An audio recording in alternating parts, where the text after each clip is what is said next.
Work and learn. Meet Light Meet Max. සක්‍රිය කර ගැනීමට MySLT app එකට log වෙන්න. Work and learn. Meet Light Meet Max. සක්‍රිය කර ගැනීමට MySLT app එකට log වෙන්න. දැන් සිග්නල් හර්බල් 99ක් විශ්වවිද්‍ය සමග සටන් කරයි. හරිම සුළුයි.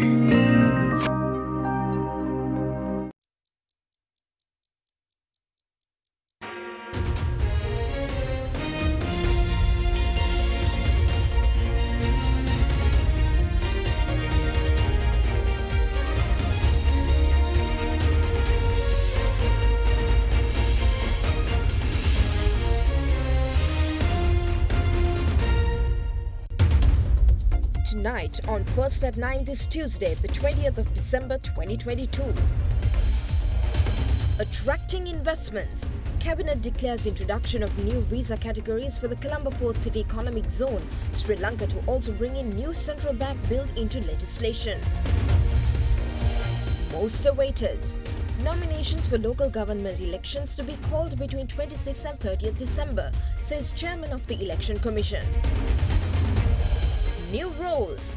High courts to have new roles in the country's judicial system, says the President. A series of laws related to the environment and climate change, and the courts where the jurisdiction should be vested will most probably be the High Court. Impossible to operate. Joint Apparel Association Forum of Sri Lanka says that they cannot afford another electricity tariff hike. Right now, with the market conditions, we can't afford it. From AdaDerana, this is AdaDerana First at 9 with Suzanne Shinali. Live from Studio 24 in Colombo. Good evening and thank you for joining us on First at 9. Our top story today is that the Cabinet has approved the issuance of visa to foreign investors and other parties that will be arriving at Port City Colombo for various services under 3 categories. According to Cabinet spokesperson Dr. Bandula Gunawardena, the issuances of these visas will be conducted by the Department of Immigration and Immigration. Speaking at the weekly Cabinet media briefing, Dr. Gunawardena said that the Parliament will be able to pass the new Central Bank draft bill next year as it was approved by the Cabinet yesterday. The Cabinet is of the view that issuance of visa to the investors and other relevant parties expected to arrive for various services including international trade, naval and monitoring, financial, IT and tourism that are expected to be established in the Colombo Port City should be conducted by the Department of Immigration and Immigration. Accordingly, the Cabinet at the meeting yesterday approved the proposal to take necessary steps to introduce visa categories subjected to the recommendations of the Colombo Port City Commission. The categories include investment visa, category for investors under residential visa category, employment visa for employees, and CPC residential property lease vendor visa category for foreigners who reside within the Colombo Port City on lease. Meanwhile, the Cabinet green-lighted the proposal to establish an Office for the Affairs of Sri Lankans living abroad at the Presidential Secretariat in a bid to obtain assistance to Sri Lanka. This establishment was also proposed by President Ranil Wickremesinghe from the Interim Budget 2022. The Cabinet also approved the new Central Bank of Sri Lanka draft bill. The CBSL draft bill was published in the Government Gazette on 1st of November 2019, and although it was also tabled in the Parliament for approval, it was not included in the order book. However, new amendments have been incorporated into the draft bill which the Cabinet approved yesterday in order to make it possible to perform the activities of the CBSL more efficiently and effectively to suit the current requirements. අදහස් හා වෙනත් කරුණු දක්වන්නට තියෙනවා නම් ඊළඟ cabinet මණ්ඩලයට cabinet අමාත්‍යවරුන්ට ඒ පිළිබඳ අදහස් දක්වන ලෙසත් ජනාධිපතිතුමා සඳහන් කළා. නව ශ්‍රී ලංකා මහා බැංකුව පනත් කෙටුම්පතක් පාර්ලිමේන්තුවේදී ඉදිරි වර්ෂය තුලදී සම්මත වේවි. In the meantime, the Cabinet discussed the importance of establishing an institution on economics and trade for the parliamentarians and government officers to obtain training on economic and trade activities, which will help them in decision-making and formulating national policies. Thereby, the approval was given to instruct the legal draftsman to draft a bill for the establishment of Sri Lanka Institution of Economics and Trade. Further, the resolution to implement programs with the aim of improving the living conditions of the upcountry Tamils through the Ministry of Plantation and other relevant government bodies was also green-lighted by the Cabinet yesterday.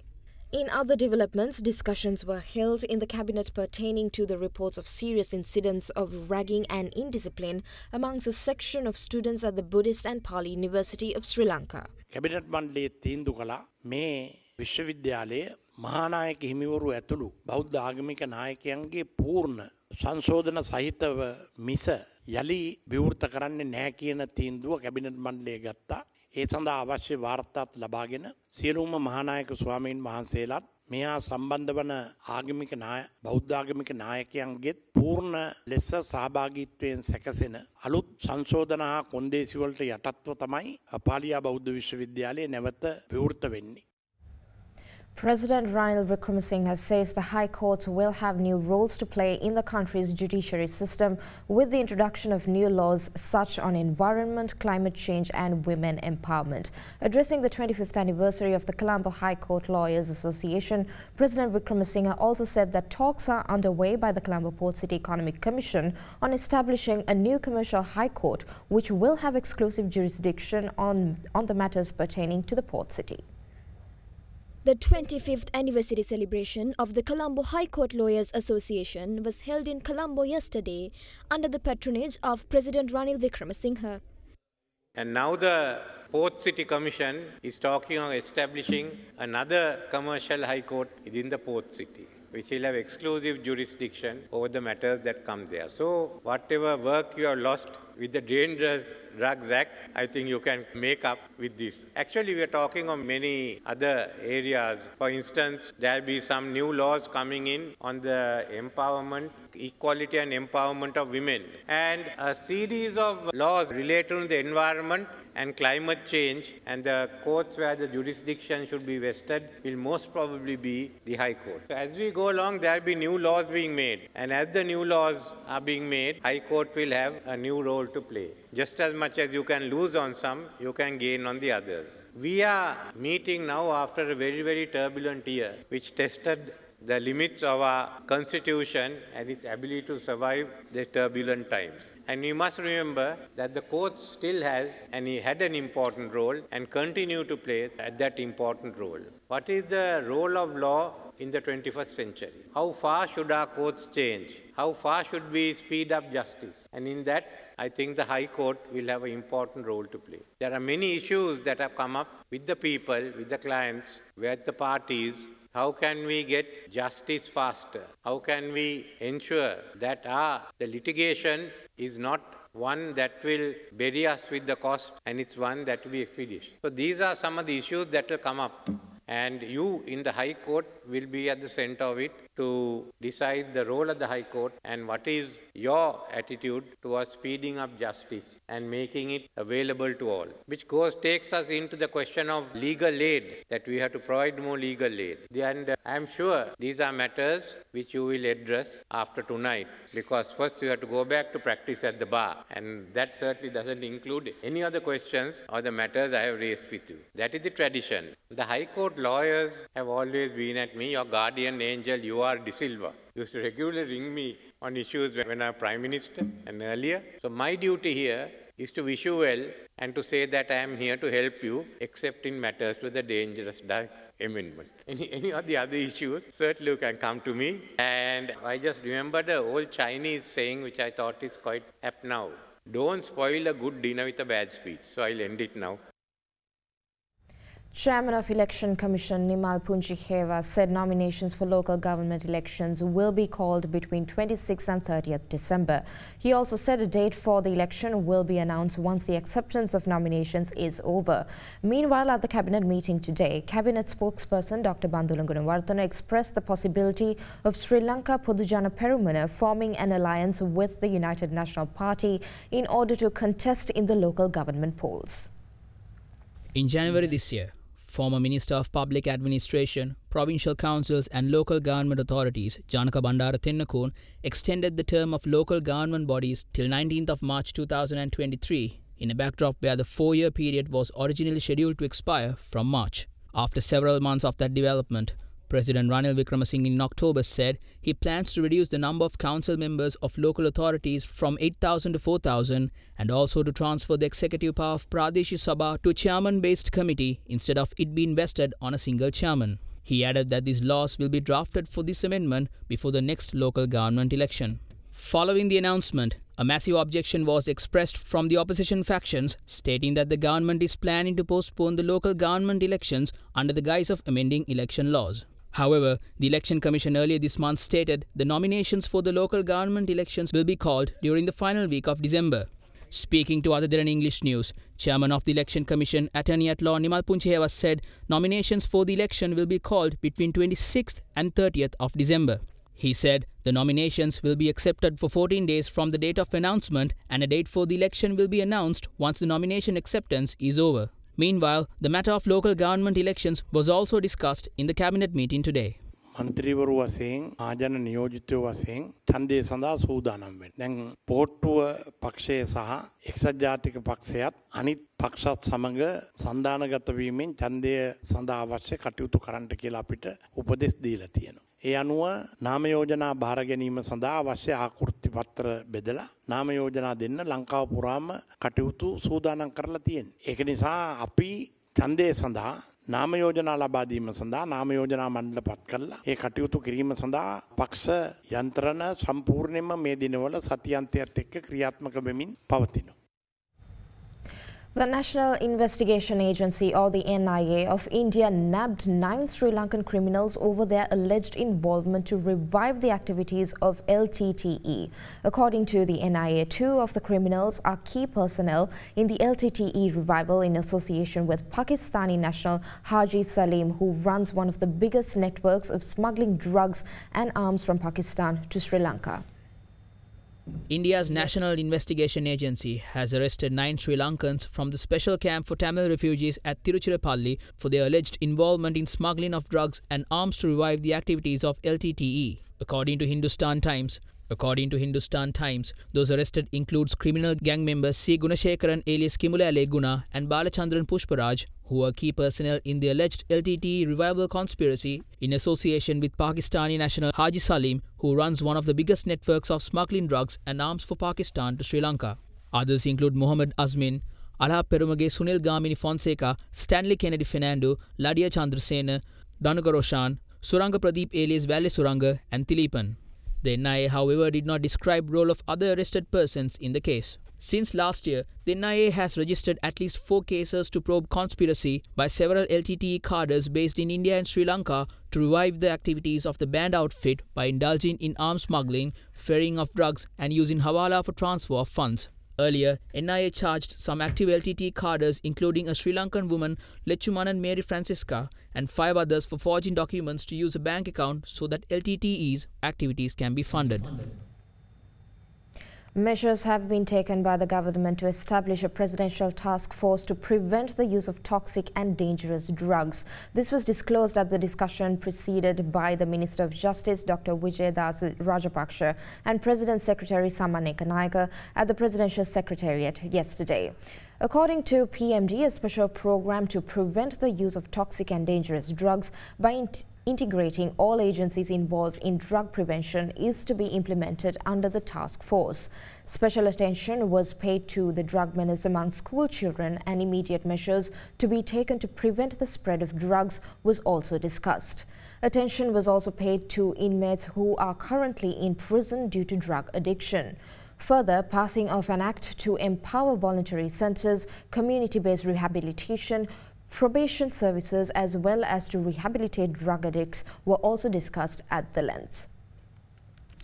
Joint Apparel Association Forum says that tariff hikes are making them uncompetitive in the global market. More news on the other side of this break. Stay with us.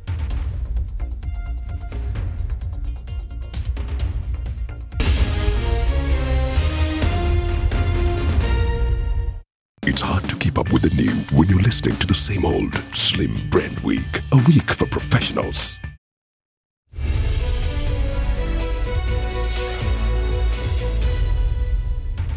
Welcome back to First at 9. Joint Apparel Association Forum says that they are unable to afford another electricity tariff hike since it will make the apparel industry uncompetitive in the global market. He made these comments after a meeting with the chairman of the Public Utilities Commission.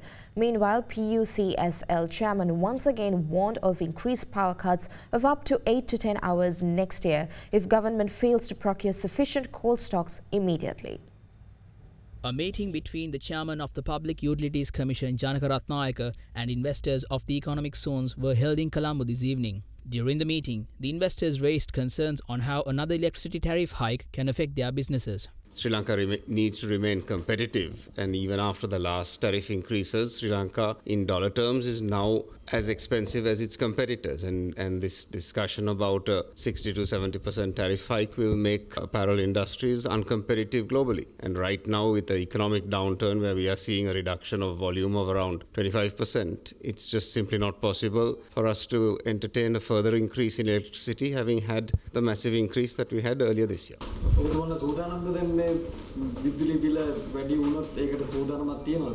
We can't afford it. We can't afford it. Right now, with the market conditions, we can't afford it. Addressing media after the meeting, the PUCSL chairman warned of extended power cuts next year if the government fails to procure sufficient stocks of coal. අපි දවස් 5කට සැරයක් නැවක් ගෙන්න ගත්තත් අපිට නැව් 20කට වඩා ගෙන්න ගන්න බෑ මොකද අපිට තියෙන කාලය මාස 4කට සීමා වෙලා තියෙන. ඒ අනුව ලබන අවුරුද්දේ අනිවාර්යයෙන්ම ගල් අඟුරු නැතිවීමේ අවදානකට අපි ලක් වෙලා තියෙනවා. ඒ අවදානම නිසා තමයි කියන්නේ නැවතත් මේ අවුරුද්දේ අර ජනවාරි මාසයේ තිබ්බ වගේ දීර්ඝකාලීන විදුලි කප්පාදුවට යෑමට සිදුනවා කියන එකේ පදනමක් තියෙනවා. අනිවාර්යයෙන්ම රජයේ පාර්ශවයන් එකතු වෙලා මේ ගල් අඟුරු ප්‍රමාණය ඉක්මනින් ගෙන්න ගත යුතුයි. එහෙම ගෙන්න ගත්තේ නැත්නම් එහෙම ලබන අවුරුද්දෙත් පැය 8කට වගේ 10කට වගේ විදුලිය කැපීමට සිදුවීමේ ප්‍රවණතාවයක් ඇති වෙයි කියලා අපිට දැන් ඉඳන්ම අනුමාන කරන්න පුළුවන්. State Minister of Finance Ranjit Simbalapitiya says that the Ministers of Finance has published a special gazette notification revoking import restrictions on 10 items. The State Minister revealed that the government managed to save $1.2 billion between August 23rd and November 23rd following import restrictions. On the 23rd of August, Sri Lanka restricted imports of 1,465 items due to the forex crisis in the country. However, on 2 occasions, government lifted the limits, allowing the import of 785 items in total. In the latest development, government today allowed the importation of 10 more restricted items, making it the 3rd time in which limits were revised. According to State Minister of Finance Ranjit Simbalapitiya, government has managed to save $1.2 billion between 23rd of August and 23rd of November following import restrictions. 2011 ඉරක් 8 කියන අතිවිශේෂ gazette පත්‍රය මගින් ජනාධිපතිතුමා මුදල් අමාත්‍යවරයා හැටියට විශේෂයෙන්ම සංචාර කර්මාන්තයට ගෘහභාණ්ඩ නිෂ්පාදනයට අවශ්‍ය තුනී ලෑලි නැත්නම් MDF boards ගෙනීම සඳහා ඒ වගේම ආරක්ෂක කටයුතු වලට සඳහා අවශ්‍ය CCTV cameras විශේෂයෙන්ම ක්‍රීඩා හා තරුණ කටයුතු අමාත්‍යාංශ ඉල්ලීම් පරිදි අපි මීට පෙර නිදහස් නොකළ ක්‍රීඩා උපකරණ රාශියක් අපේ දරුවෝ නිතරම භාවිතයට ගන්න ටෙනිස් බෝල ඒ වගේම බැඩ්මින්ටන් පිටි මේ වගේ රාශියකටත් භාණ්ඩ 10කට අපි නැවතත් නිදහස් කිරීමක් නැත්නම් ආනයන කිරීමට අවශ්‍ය අවසරය ලබා දුන්නා. ඒ වගේම මේ නිදහස් කිරීම හරියාකාර ක්‍රියාත්මක වෙනවාද ඒ ශේෂ්ත්‍රයන්ට අවශ්‍ය පසුබිම ඒ තුලින් නිර්මාණය වෙනවාද උන්ට ප්‍රායෝගිකව ඒ පහසුකම් ලැබෙනවාද කියලා බලන්නත් අපි කටයුතු කරගෙන යනවා. The Colombo Bourse ended in red today as all share prices index lost 117.68 points to end at 8,508.53. The S&P SL20 index of more liquid stocks ended at 2,694.4 points, losing 55.1 points. The share volume was 70,778,911, while the market turnover crossed 2.8 billion rupees. Transportation sector was the top contributor to market turnovers, whilst the sector index lost 0.60%. Meanwhile, the energy sector was the second highest contributor to the market turnover, whilst the sector index decreased by 5.32%. High net worth and institutional investor participation was noted in Expo Lanka Holdings, John Keel's Holdings and Lanka IOC. Foreign participation in the market activity remained at active levels, with foreigners closing as net buyers. And that concludes the broadcast from First at 9. Join us again tomorrow at the same time. Coming up next is Anuradhi Vikramasinghe with World News Tonight. Stay safe and have a good night.